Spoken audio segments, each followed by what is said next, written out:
7h42 sur France Culture. Les matins de France Culture. Guillaume Erner.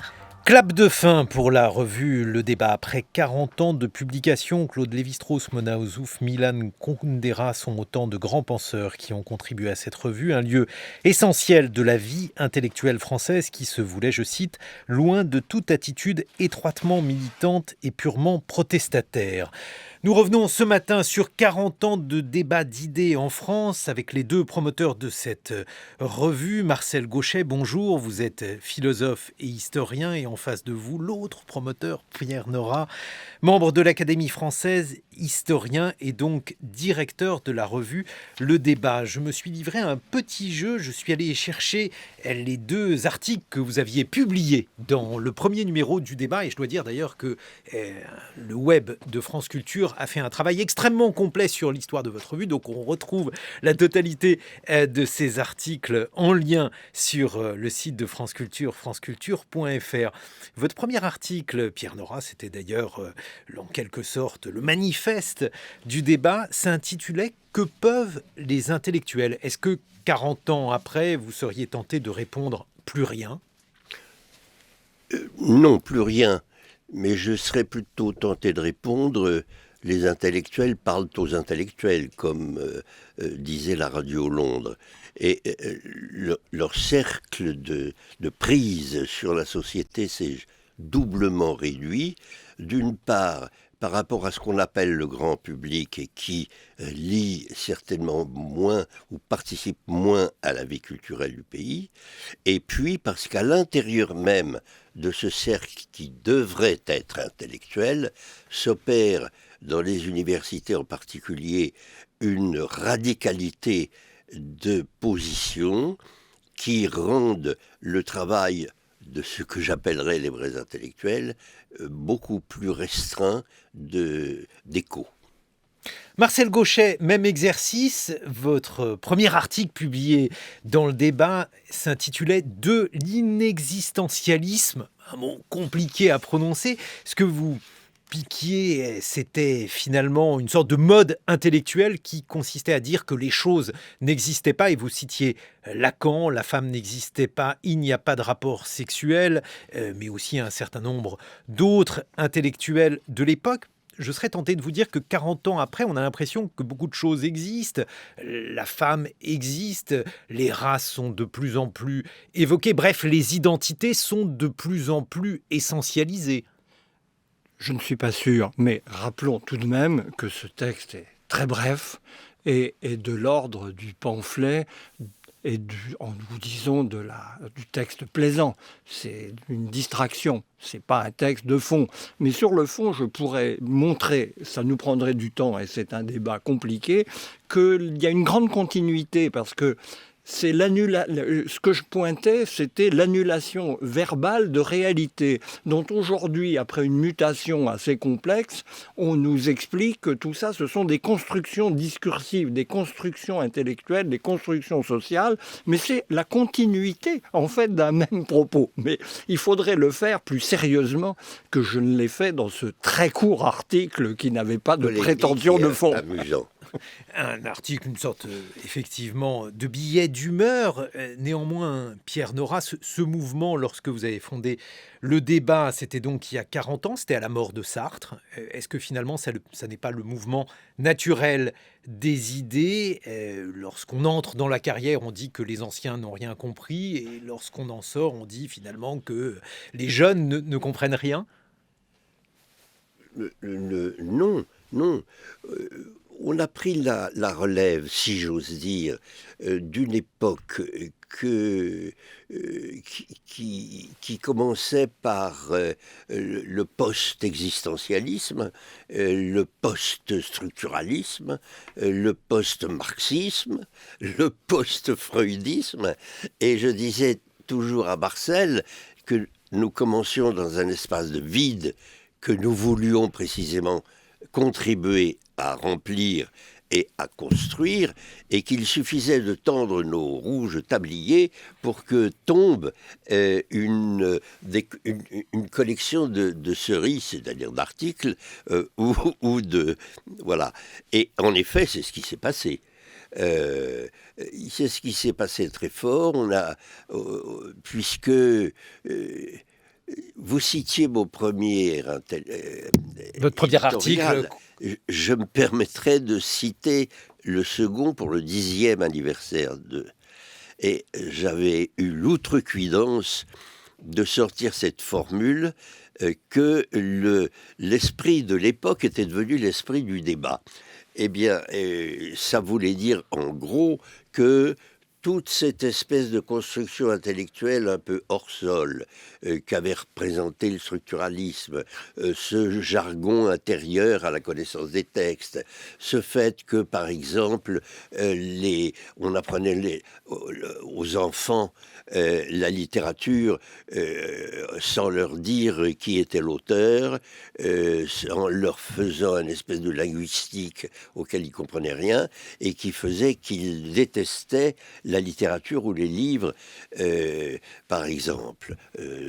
Exemple de l'application de ces sciences sur le grand public enfantin.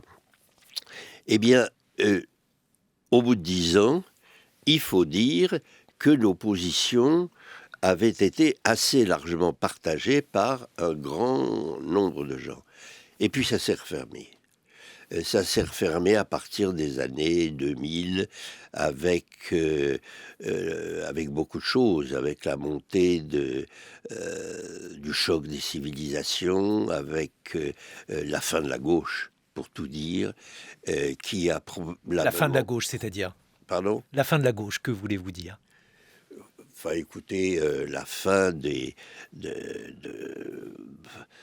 idéaux de la gauche. Je crois que Mitterrand a été très responsable dans la compromission, si vous voulez, des idées traditionnelles de la gauche. Et donc, à la mesure même, je crois, de l'impuissance politique réelle de cette gauche intellectuelle, elle s'est assez largement radicalisée. Et elle s'est aussi probablement radicalisée à la mesure de la montée des revendications minoritaires, à la fois justifiées et prenant un tour excessif.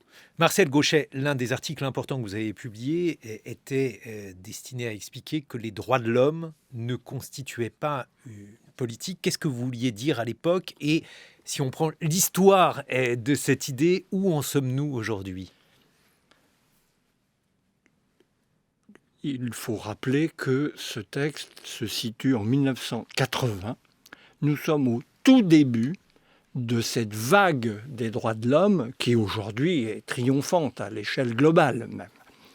À l'époque, c'était un courant encore très minoritaire et qui venait de gens, par ailleurs, avec lesquels j'étais en totale sympathie. Par exemple, Paul Thibault, le directeur d'Esprit de l'époque, c'était un débat intra-intellectuel.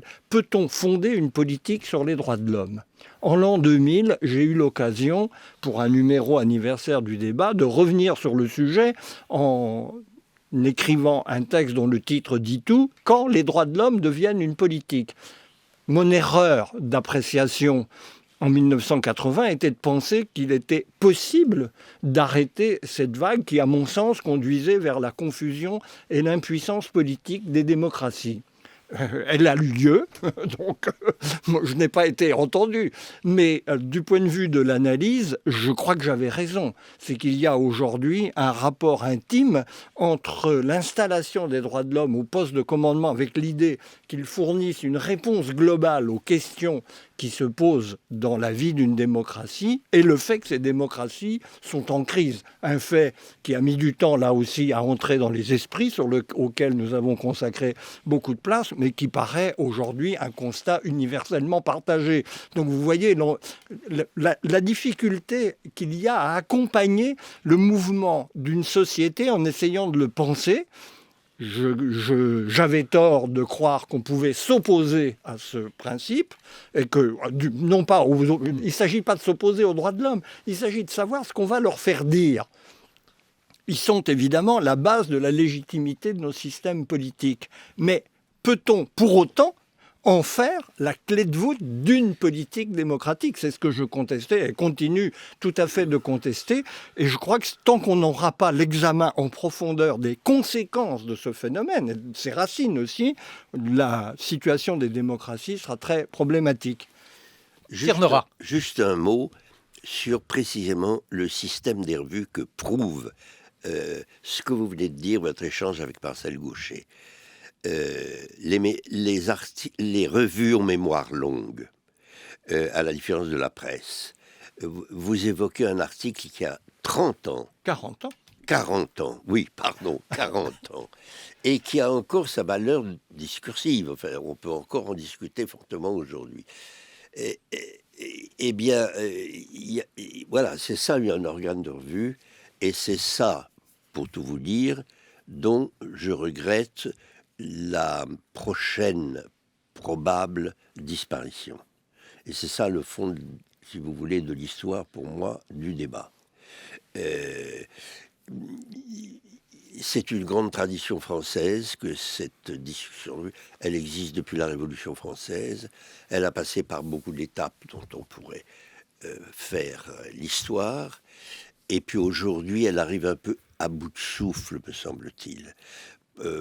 Pour différents... Et d'ailleurs, vous pouvez le constater dans la réalité, les temps modernes ont disparu.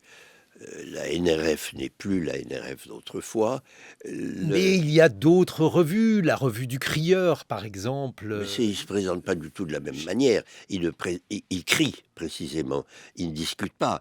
Et donc, c'est pas du tout ce genre.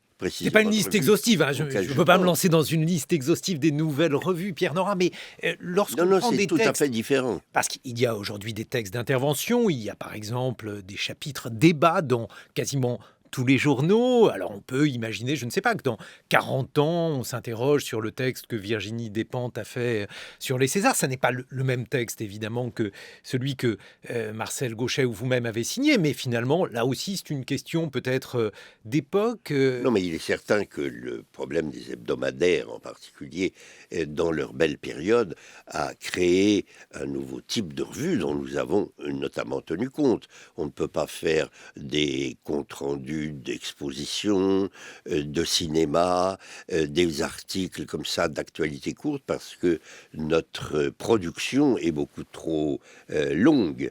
Il nous faut presque 5-6 mois, je dirais, 2 mois pour faire le numéro, 3 mois au moins avant pour demander un article, ça représente déjà 5-6 mois.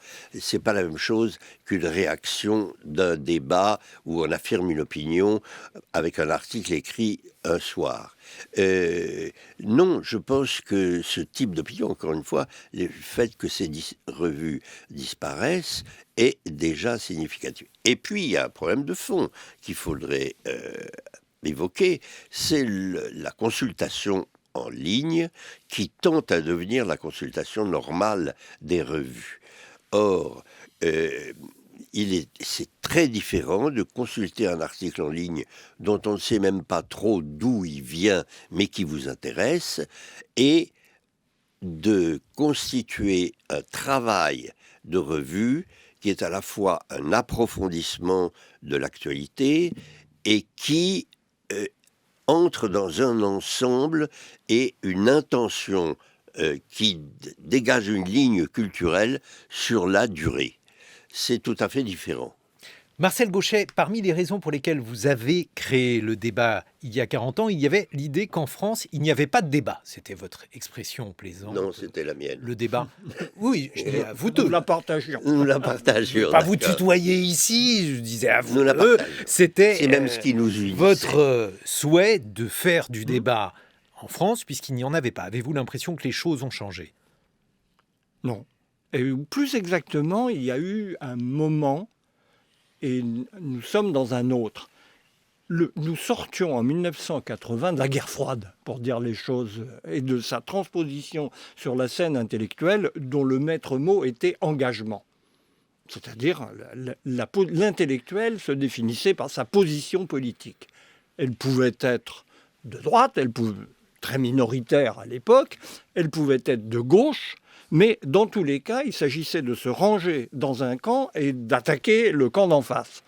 La discussion de fond, dans ce cadre-là, était d'ailleurs totalement préemptée par la position qu'on prêtait à son interlocuteur. D'où tu parles, camarade, mot célèbre de 68 qui résume très bien la chose. Puisque je sais d'où tu parles, ce que tu dis n'a aucun intérêt.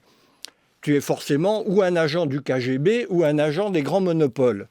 Il y a eu un moment que nous avons essayé de saisir où ce climat antagoniste s'est apaisé et où il y a eu un grand moment démocratique, favorisé, il faut le dire en France, dans les années 80, par l'alternance à gauche, par l'arrivée de la gauche au pouvoir, qui a changé énormément le climat collectif, et ça a été un grand moment. J'ajoute qu'à partir... Je vous en prie.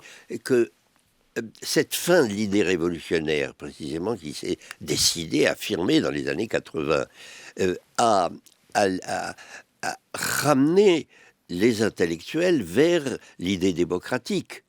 Et on a observé une sorte de ralliement global de ces extrêmes gauches ou de ces extrêmes droites qui s'exterminaient vers l'acceptation de l'idée démocratique. Or, cette acceptation de l'idée démocratique suppose le débat. Mais, de nouveau, le climat a changé.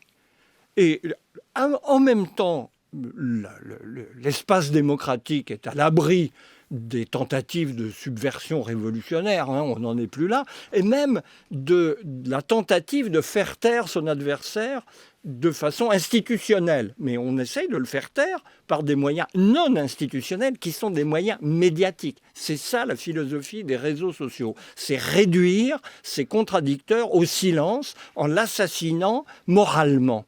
Nous sommes revenus dans une époque de la radicalité intellectuelle.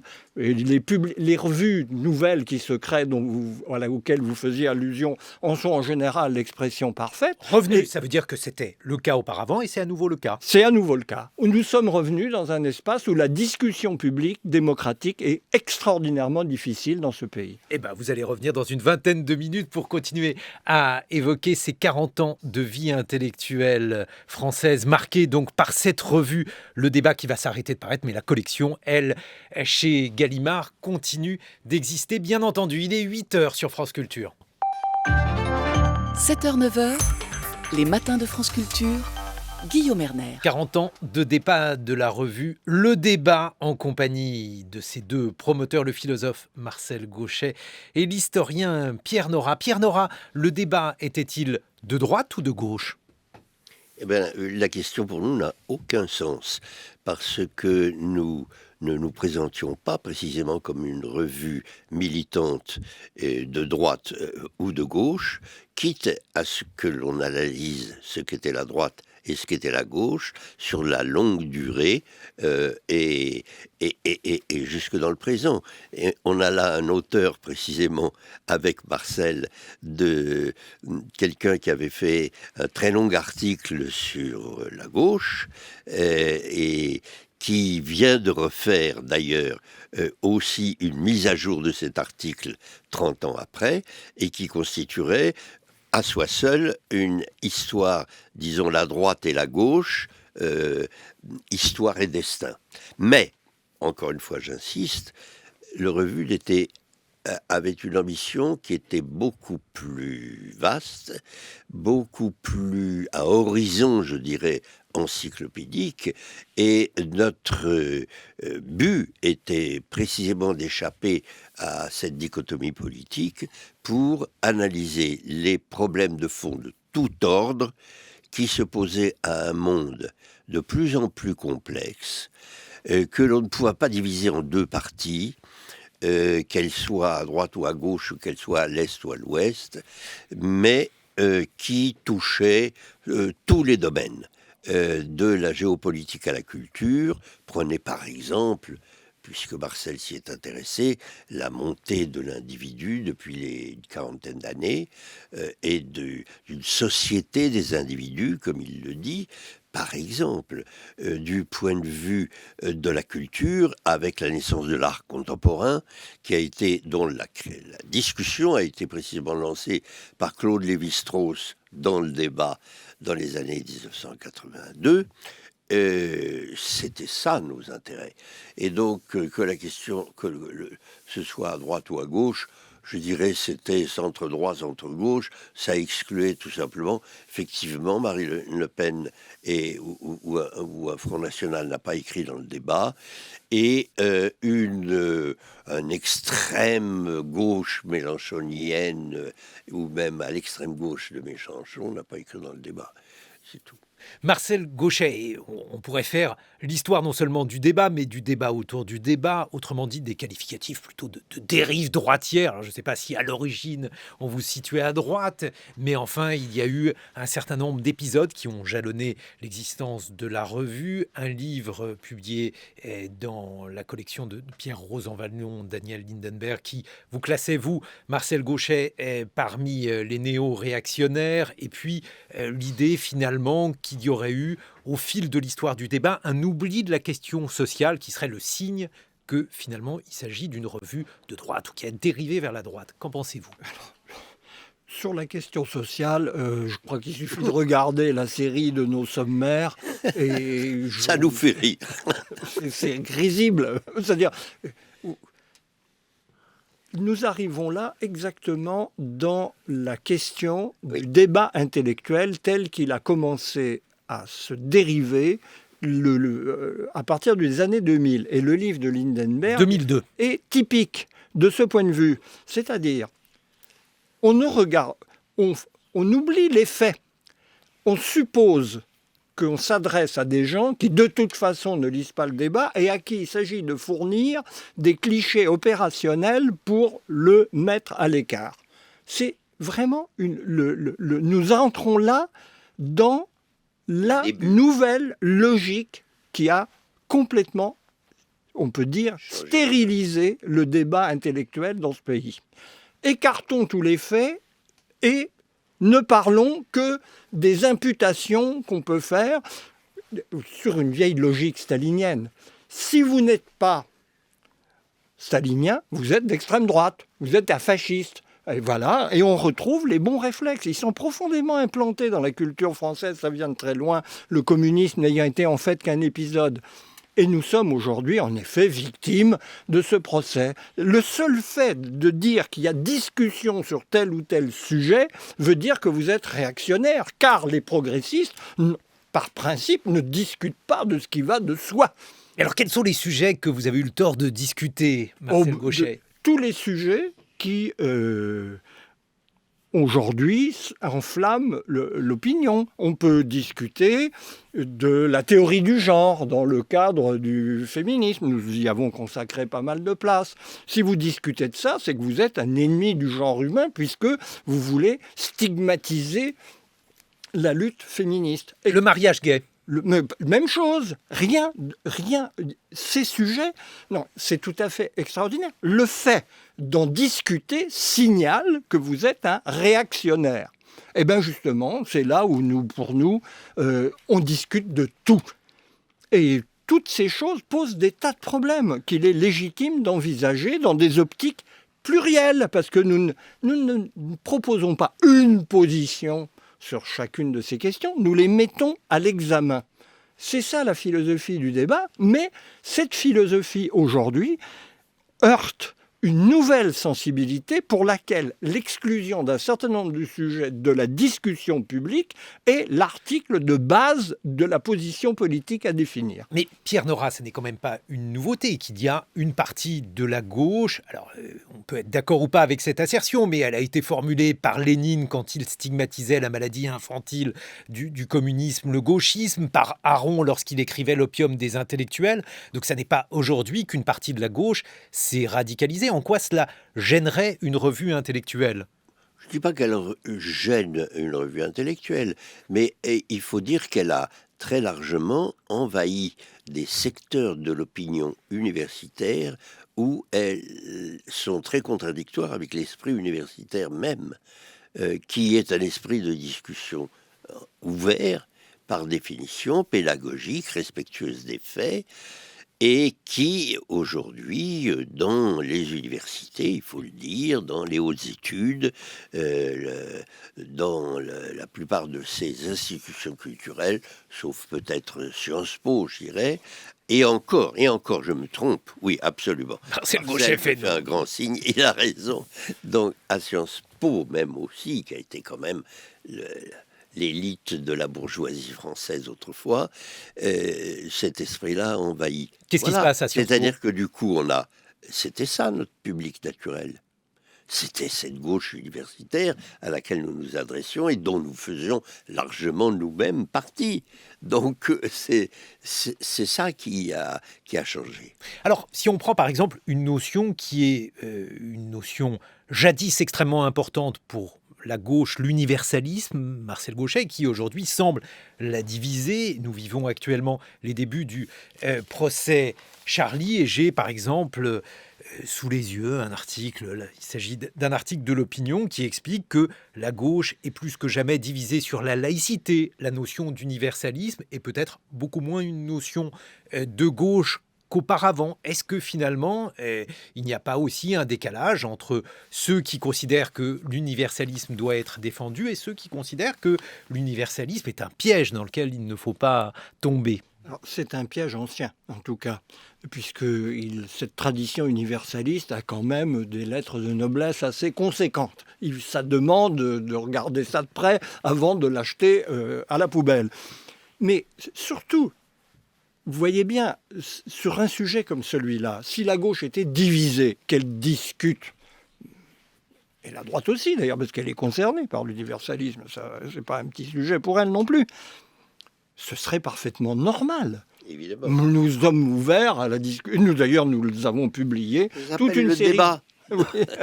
Nous avons publié toute une série de choses à ce sujet. Mais c'est pas de ça qu'il s'agit.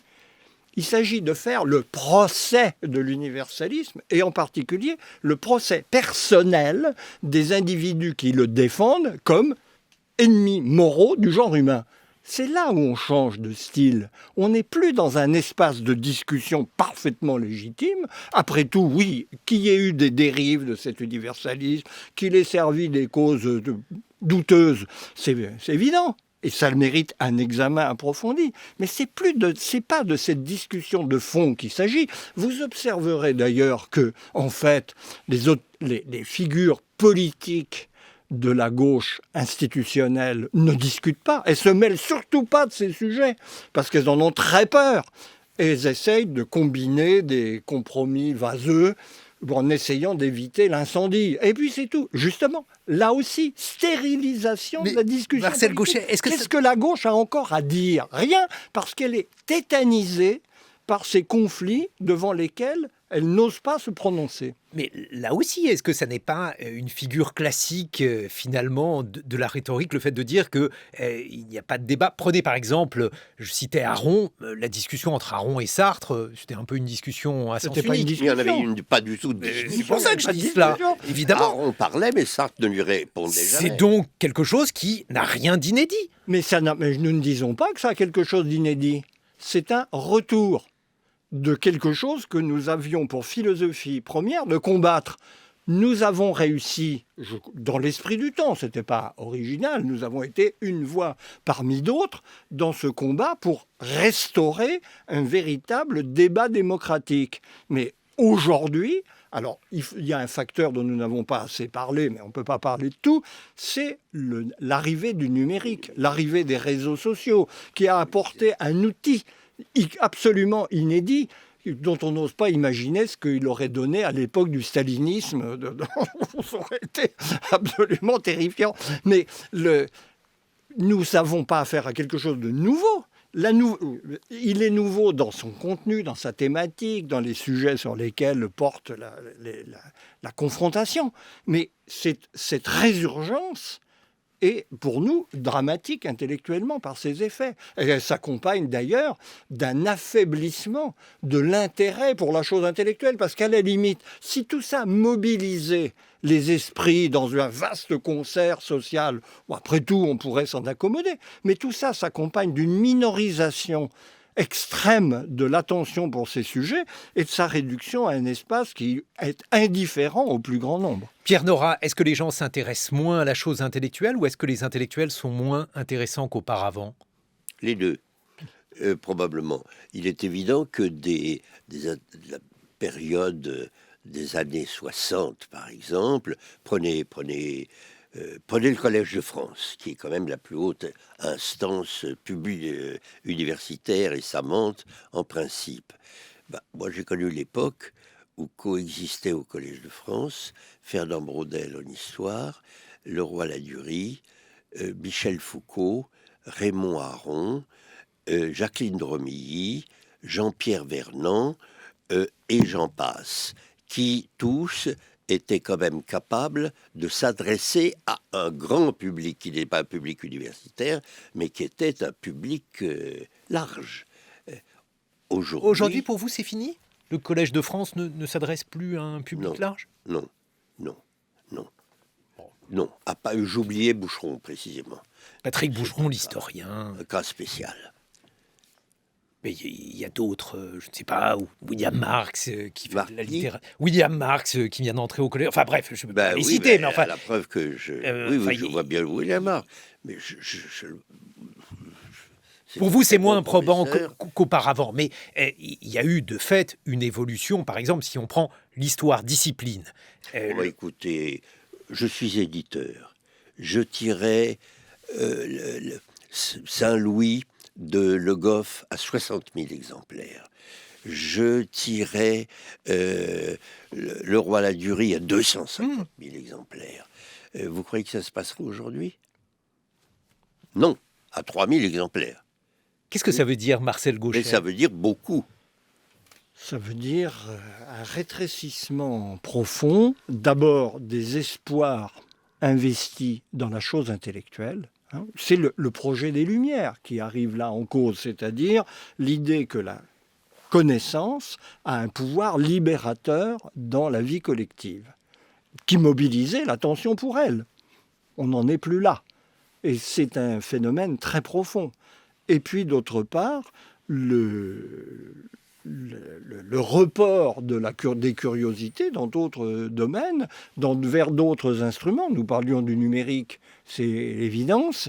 Il y a une sorte de désinvestissement de la chose intellectuelle liée à une dynamique profonde qui est celle de l'hyperspécialisation et de la technicisation de la connaissance, qui rebute le public qui serait le plus prêt à s'engager dans la connaissance de ce travail. Mais Marcel Gauchet, est-ce que ça ne veut pas dire aussi qu'il y a d'autres intellectuels qui aujourd'hui recueillent beaucoup d'attention de la part du public ? Je ne sais pas, Yuval Noah Harari, dont les 3 livres se sont vendus à des centaines de milliers d'exemplaires, Jared Diamond, peut-être plus en France. Non mais très bien. Comparons Harari et François Jacob, la logique du vivant. Faites Richard Dawkins, dans ce cas-là, pour prendre un autre biologiste. Alors, vous arrivez là aussi dans un autre cas encore. Les chiffres, je ne les connais pas, de Richard Tous Dawkins. sont des auteurs de best-sellers mondiaux, Dawkins. Oui, bien sûr. Mais comparez. Et en plus, dans le cas de Dawkins, c'est un militant d'une orientation très spéciale dans le néo-darwinisme, etc. Bien sûr. Bon, il y a un intérêt.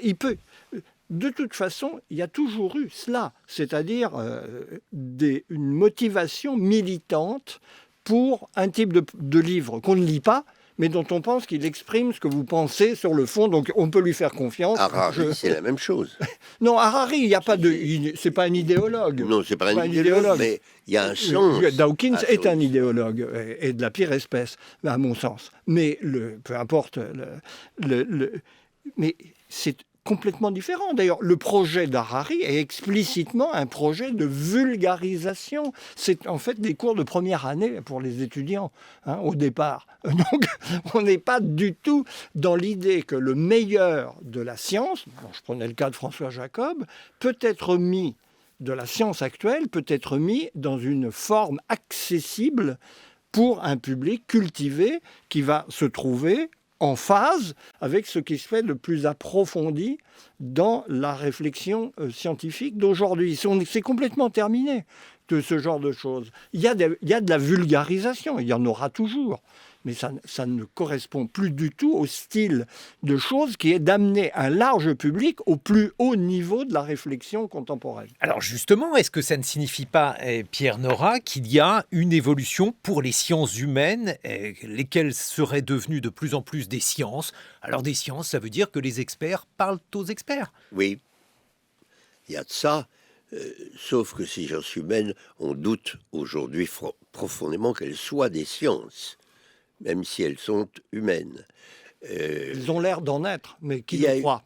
Là aussi, il y a eu une période, rappelez-vous, il y a 30 ou 40 ans, où l'ensemble de ces sciences humaines paraissait converger vers un projet de type révolutionnaire qui allait changer la condition humaine. Les colloques dits de Royaumont, rappelez-vous, était tout à fait l'expression de ce sens. Des grandes réunions d'intellectuels un peu comme les druides. Voilà. Et aujourd'hui, je dirais non, chacun travaille un peu dans son coin. Peut-être parce que chacune de ces sciences développe une bibliographie tellement énorme que rien que de la suivre occupe le temps des intellectuels qui n'ont guère le temps de s'intéresser à autre chose, mais c'est quand même un peu frappant, si vous voulez. Les professeurs, nous travaillons à la fois dans deux directions. Une direction de type universitaire qui était le terreau absolu de notre lectorat, et aussi de ceux qui allaient nous fournir des auteurs. Et puis, de l'autre côté, d'un certain public qu'on appelait autrefois cultivé, ou l'honnête homme, ou etc. Il n'y a plus beaucoup d'honnêtes gens, si j'ose dire, ou d'honnêtes hommes, vraiment au sens... Bon, c'est un peu pessimiste. Mais c'est peut-être que les choses évoluent. Prenez l'économie. Peu, je dirais. Oui, une revue comme... Écoutez, faites un petit sondage. La revue Le Débat, si elle était ce que vous faites l'honneur de lui prêter, elle devrait avoir un tirage beaucoup plus large. Je ne le récrimine pas du tout, mais nous tirons entre 3 et 4 000. Il y avait combien d'étudiants il n'a pas bougé depuis 1980, alors que le nombre des étudiants a presque triplé. Donc on aurait dû, d'une certaine façon, tripler aussi, parce que ces étudiants, en plus, depuis 40 ans, sont devenus des adultes. Eh bien non, c'est le même public.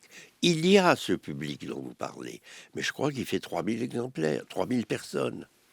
Marcel Gauchet, là aussi sur l'évolution de la manière de parler le monde, si on prend par exemple l'économie, il y a d'ailleurs un chapitre économie dans ce dernier numéro du Débat, particulièrement intéressant, mais oui, l'économie politique est devenue quelque chose d'assez marginal par rapport à une économie très mathématique qui, bien entendu, est difficilement vulgarisable, mais peut-être que c'est précisément un progrès de l'économie. Non, alors entendons-nous, l'économie mathématique, c'est un instrument. C'est pas quelque chose dont on tire directement des conclusions intellectuelles. On s'en sert pour construire des solutions intellectuelles qui sont parfaitement vulgarisables ou qui sont parfaitement mises à la portée du public. Donc là, il y a une confusion. Ça n'aurait aucun intérêt de publier les derniers travaux sur tel type d'équations qui permettent de résoudre tel type de problème de la microéconomie ou de formaliser tel type de comportement. Mais nous avons justement essayer, parce qu'il y a un renouvellement de la culture, et dans ces renouvellements de la culture des 40 dernières années, la place de l'économie dans le secteur des humanités est devenue essentielle. Nous avons essayé d'accompagner ce mouvement et de lui donner un langage qui permette justement de sortir du ghetto purement académique. Non, mais pour dire les choses en termes très simples, nous étions à l'intersection de deux univers. L'univers universitaire, l'univers médiatique, puisque médiatique au sens où, comme tout média, nous, à notre toute petite échelle, nous essayons de faire passer une communication, une information. Eh bien, ces deux univers se sont totalement séparés et l'intersection est vide. Un mot de conclusion. Eh bien, écoutez, je prends un exemple, pas ce numéro, mais le numéro juste l'avant. Il y a eu en Angleterre, il y a déjà 5 ou 6 ans, un article d'un physicien très connu, Macpherson, qui a soutenu l'idée que les big data, comme on appelle aujourd'hui, c'est-à-dire les mégadonnées, vont, dans leur expansion, dispenser les scientifiques de faire des théories scientifiques. C'est un point qui touche pas simplement l'économie, mais la totalité du raisonnement scientifique.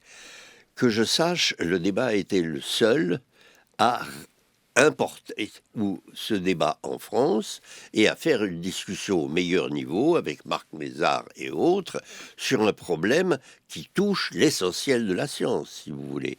Voilà, ça n'a pas été importé en France à part nous, et 2, le débat est le type de... ce problème est le type qui intéresse le débat. Le numéro 210 du débat est en kiosque et en librairie, et vous retrouvez sur le site de France Culture un dossier très complet sur l'histoire du débat, tandis que nos camarades Géraldine Mosna-Savoie et Hervé Gardette s'élancent dans quelques instants. Bonjour. Géraldine, de quoi allez-vous nous parler ? De book porn. Ah, ça va intéresser les éditeurs. Et Hervé Gardette ? De chiffres. France Culture, l'esprit d'ouverture.